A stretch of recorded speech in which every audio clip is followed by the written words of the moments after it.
Que j'adore.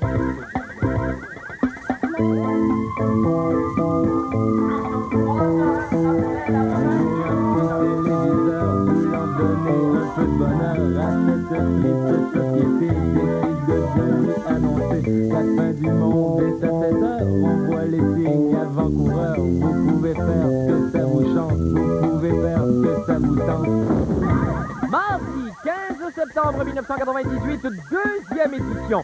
Spécial ferme. Monde animal, les statistiques ne mentent pas. 3 gorilles sur 5 préfèrent éjaculer en présence d'une belle jeune fille plutôt que d'avoir une électrode dans l'anus. Et rive sud, les statistiques ne mentent pas. 3 fois sur 5, le maire de Greenfield Park préfère éjaculer en présence d'une belle jeune greffière plutôt que d'avoir une électrode dans l'anus. Eh bien, bonne fin du monde et bon mardi, mesdames et messieurs. Tout d'abord, des nouvelles de moi. Bon, disons les choses comme elles sont. La fin du monde n'est pas réellement ce qu'on pourrait appeler une émission. Non, non. C'est un laboratoire où, quotidiennement, nous explorons scientifiquement les rouages du divertissement populaire télévisuel. Bon, par exemple, hier, j'ai effectué un croisement génétique entre Patricia Paquin et un saumon frais.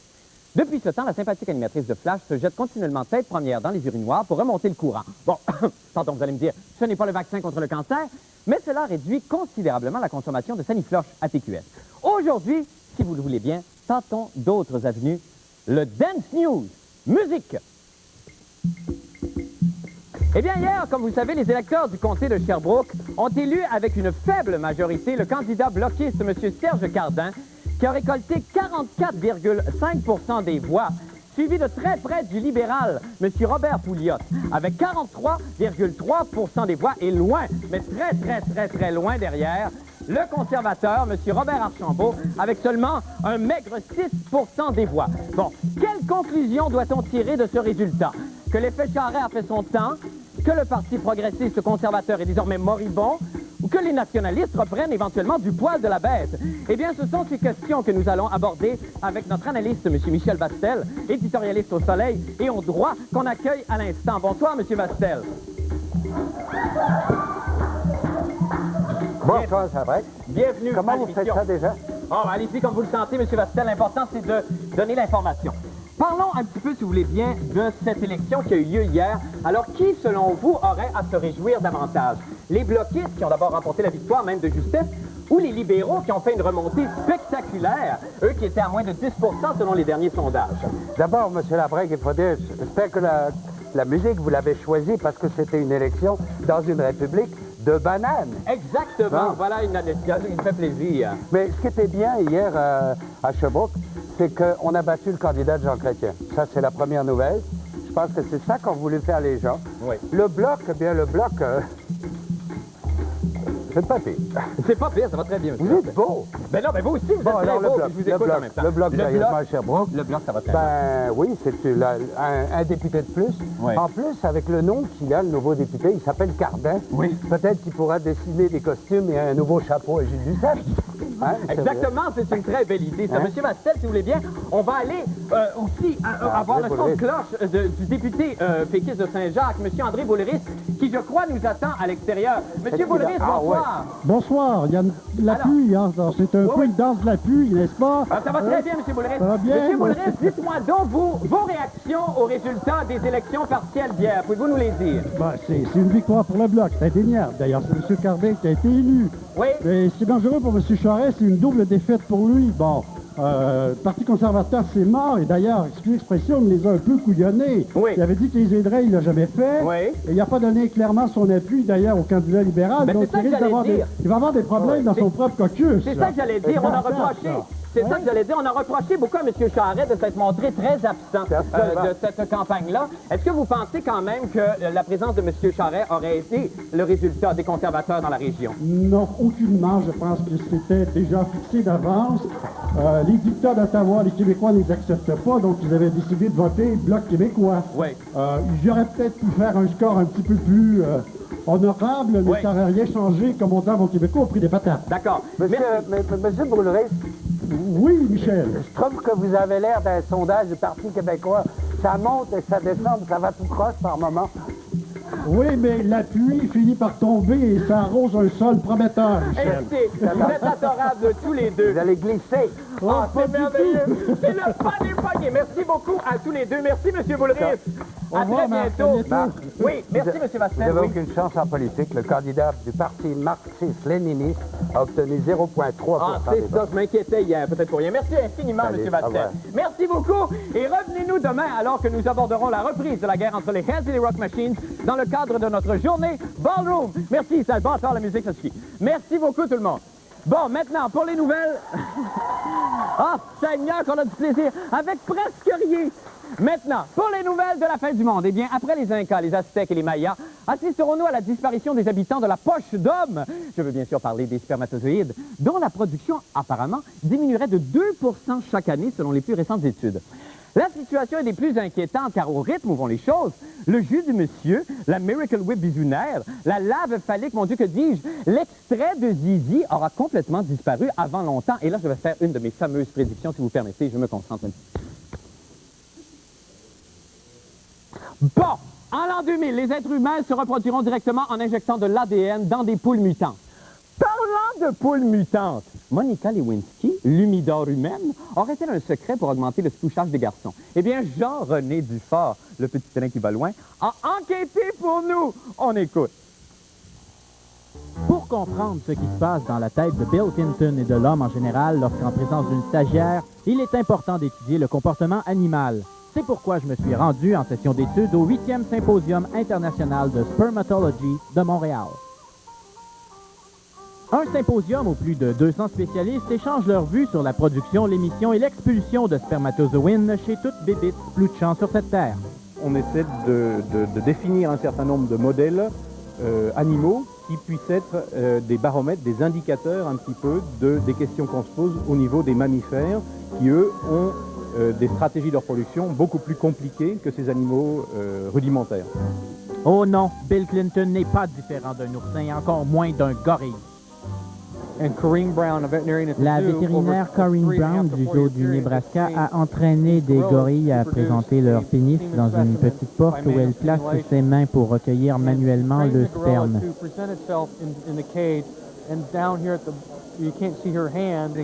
Ceci démontre que le gorille préfère la méthode manuelle avec jeune stagiaire vétérinaire à la méthode de l'électrode dans le derrière avec 8 gardiens. Les gorilles doivent s'aimer beaucoup, Corinne Brown. Je ne pourrais pas dire, disons que lorsqu'elle est autour de la cage, ils collaborent très bien. C'est trop beau, faut que j'achète un T-shirt du symposium à Bill Clinton. Ici Jean-René Dufort, on the road to Washington, D.C.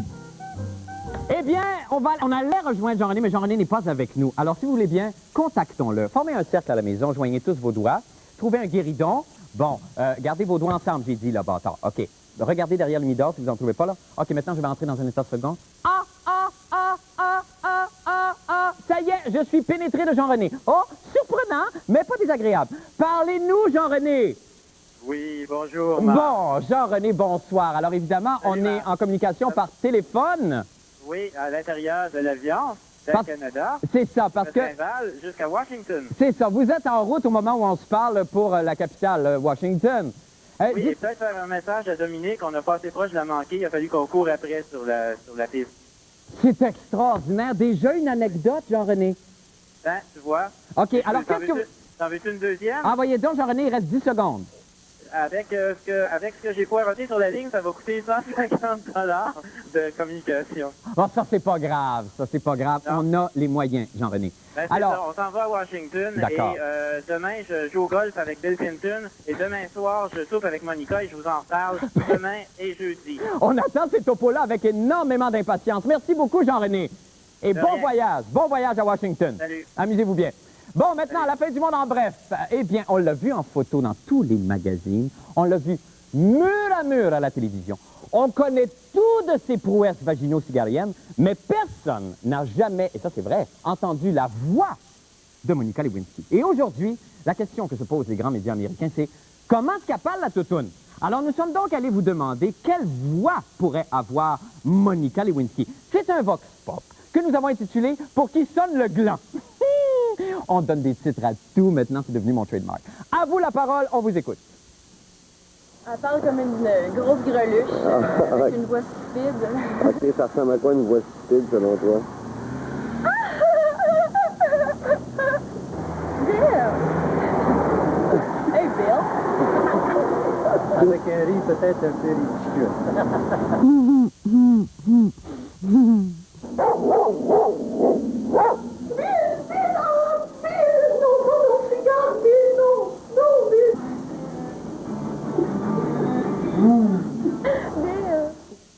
Ah, c'est mignon, ça va faire une petite pause. On revient avec d'autres nouvelles. Restez avec nous.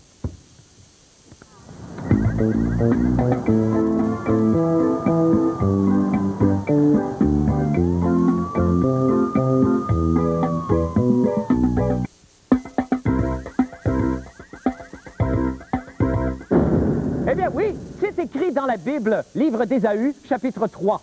Le Tout-Puissant a désigné 3 villes où le stupre, la fornication, la démène à sa perte. Eh bien, ces villes sont Sodome, Gomorrhe et, surprise, Greenfield Park. Et cela semble se confirmer depuis que les médias ont appris que le maire de la petite ville de la Rive-Sud, M. Marc Duclos, alias la Love Machine des banlieues, aurait eu une affaire torride avec sa greffière. Bon, s'agirait-il d'une autre affaire du Midor à la Clinton? Eh bien, c'est ce qu'a tenté de savoir le Kenneth Starr des primates, M. Patrick Masbourian. On regarde ce que ça donne. C'est sous le couvert de l'anonymat que s'est amorcée aujourd'hui mon enquête sur la possible liaison entre le maire de Greenfield Park, Marc Duclos, et la greffière de la municipalité, le vocable de l'employé. Avez-vous des robes un peu louches et douteuses à nettoyer depuis quelque temps? Avez-vous ici à Ville-le-Moine des clients qui viennent de Greenfield Park? Oui, probablement. Des clients qui veulent rester anonymes? Oui. Vous n'avez pas une cliente qui serait greffière à la municipalité de Greenfield Park? Ben non, je connais pas les maires de Greenfield Park. Pouvez-vous me le jurer sur la Bible, s'il vous plaît? Je le jure sur la Bible que je ne suis pas la confidente de madame qui a couché avec monsieur je sais pas qui. C'est la plénière des conseillères municipales, Hélène Dufresne, qui a l'air exclue de la nouvelle équipe électorale du maire pour avoir critiqué sa liaison. Il est un peu normal, quand on travaille avec quelqu'un, de peut-être céder à ses charmes, de tomber en amour avec. Je comprends très bien le problème du conflit politique. Je vous demande, qu'est-ce qu'on fait dans la vie? Peut-être que si au départ, il n'y avait pas eu cette relation entre les deux personnes, voilà, ces deux personnes seraient restées à leur poste.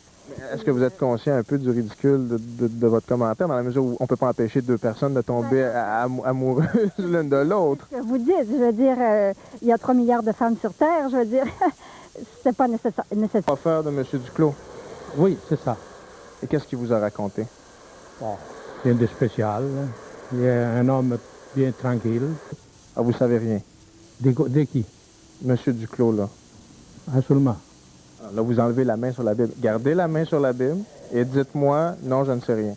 Non, je ne sais rien. Madame Dufresne a dévoilé la relation après avoir appris qu'elle ne faisait pas partie de mon groupe politique. Et puis je pense que c'est peut-être la frustration là, qui se fait voir. Quelle enquête, Patrick Kenneth! Bonsoir, mon cher. Bravo. Je pourrais changer de vocation, en tout cas. Oui, bien, en tout cas, vous avez, hein, la question vindicative, pas mal.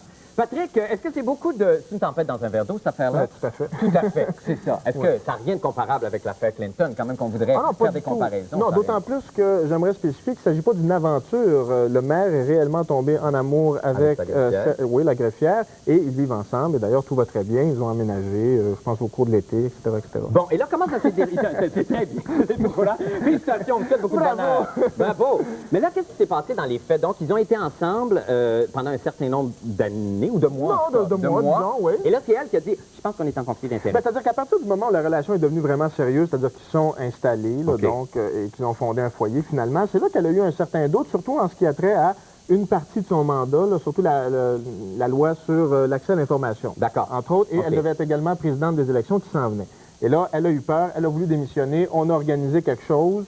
Et tout est pour le mieux, finalement. Il n'y a pas beaucoup de scandales. D'une certaine façon, oui, mais cette dame-là n'est pas vraiment contente. On va suivre le dossier, Patrick. Merci beaucoup, Kenneth. Je crois qu'elle cherche à se faire du capital politique. Ah, ça se peut bien. Et je vous aime. Oui, moi aussi.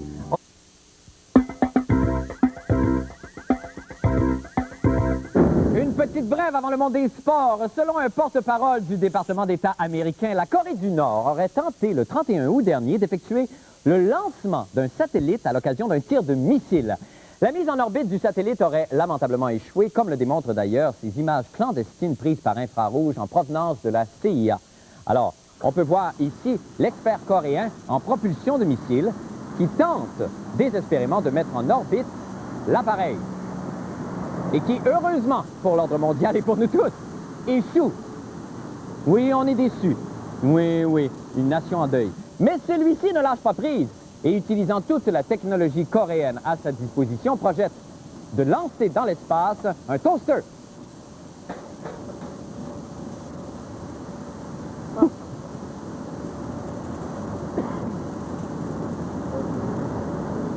Merci beaucoup.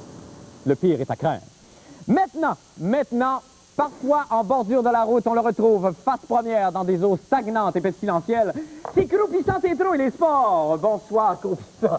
Comment allez-vous? Ça va bien, Marc, ça va très bien, Marc. Très bien. Ben, bravo. De quoi parle-t-on ce soir? J'imagine qu'on va parler de hockey. Ben oui, on parle de hockey. Tu sais qu'il y a un énorme conflit actuellement. C'est épouvantable. Entre les 5 joueurs vedettes, enfin 5 des joueurs vedettes des Canadiens. Je te les nomme. Il y a Koivu, Malahoff, Rusinski, Savage et Corson. Oui. Il y en a 4 qui boudent, 1 qui est en grève. Et puis il y a du sable dans l'engrenage. Ben, en fait, ils boudent parce qu'ils n'ont pas de contrat. Ils n'ont pas de contrat. Bon, est-ce que c'est de leur faute s'ils n'ont pas de contrat?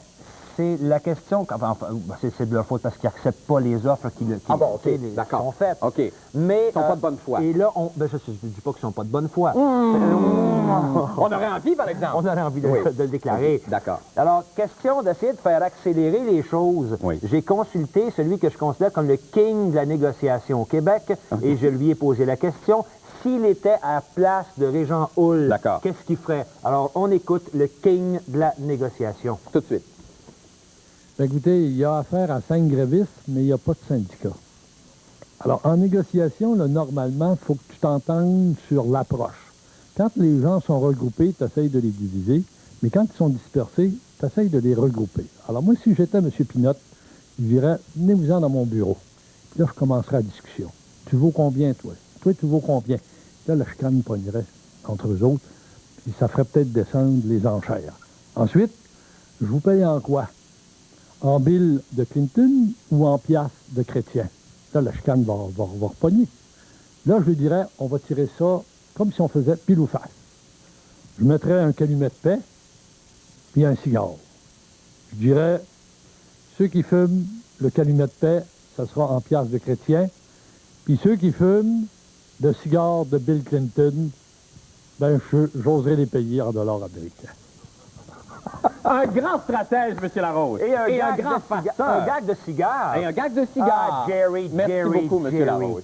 Autre nouvelle. J'ai quelque chose d'autre. Tu sais qu'on parle beaucoup du stade olympique et que les expos voudraient bien utiliser les fonds publics pour construire le stade olympique. Sauf que les expos devraient un petit peu s'inspirer de ce qui s'est passé en Arizona avec les Diamondbacks de l'Arizona, un club de baseball. C'est qu'ils ont fait ça, ils ont utilisé les fonds publics pour construire le stade. Et il y avait un monsieur qui était le chef du Parti libertaire aux États-Unis, dans ce coin-là, qui a embauché une sorcière pour jeter un sort aux Diamondbacks de l'Arizona Résultat, aujourd'hui, regardez dans les statistiques, les Diamondbacks sont derniers à 35 parties de la tête. Ah mon, il faut pas mésestimer les forces occultes. Absolument pas. Jamais, Non, jamais. C'est incroyable comme ça. Ça fait une semaine que vous avez ça devant vous. Non, ça fait 10 jours que je le traîne dans mon char, puis tous les jours, j'arrive chez nous, ma femme, elle me dit, puis Max, t'as-tu donné des nouvelles de mes confitures? Je dis, là, je sais pas s'il a goûté encore. Après, je les ai oubliées dans mon char. Alors voici, c'est des confitures de prunes. Merci beaucoup. Ça me fait plaisir. Je remercie France par votre intermédiaire, oui, merci. Christian.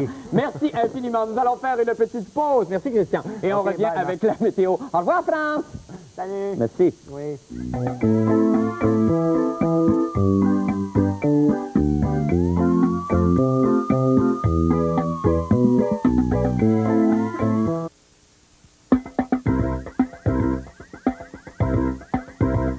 Eh bien, maintenant, un coup d'œil à la météo avec celui qui fait de la température pour nous cette semaine. C'est un auteur, compositeur, interprète dont je suis en train de devenir un furieux fan. Monsieur Normand Lamour qui nous attend devant la place des Arts. Bonsoir, Monsieur Lamour. Bonsoir. Comment allez-vous ce soir? Ça va très, très bien. Bon, écoutez, Monsieur Lamour, on va y aller rapidement avec la température, si vous le voulez bien, parce que hier, j'avoue que j'ai un petit peu amputé une partie de votre œuvre. Je voudrais pas que ça se reproduise ce soir. Alors, d'abord, quel temps il va faire ce soir, cette nuit et demain, Monsieur Lamour? Pour la nuit prochaine, dégagement, minimum 9 degrés. D'accord. Demain, mercredi, ensoleillé, maximum 22 degrés. Bon, c'est très beau comment vous dites ça, Monsieur Lamour. On va enchaîner avec une de vos compositions ce soir, encore une fois, qui s'intitule comment, Monsieur Lamour? Dans la cuisine. Ah, ça, c'est une œuvre que vous avez composée récemment? Oui. OK. Alors, allez-y avec Dans la cuisine. Monsieur Lamour, et je vous laisse là-dessus. Je souhaite bonne soirée à tout le monde, bon flash. On se retrouve demain. Allez-y, Monsieur Lamour, on vous écoute. Dans la cuisine. Qu'est-ce que tu fais dans la cuisine? Veux-tu bien me dire, es-tu après faire de la poutine? Jacqueline, dans la cuisine, après faire de la poutine. Comme c'est drôle. Vous la connaissez pas, Jacqueline. Quand elle rumine, quand elle fait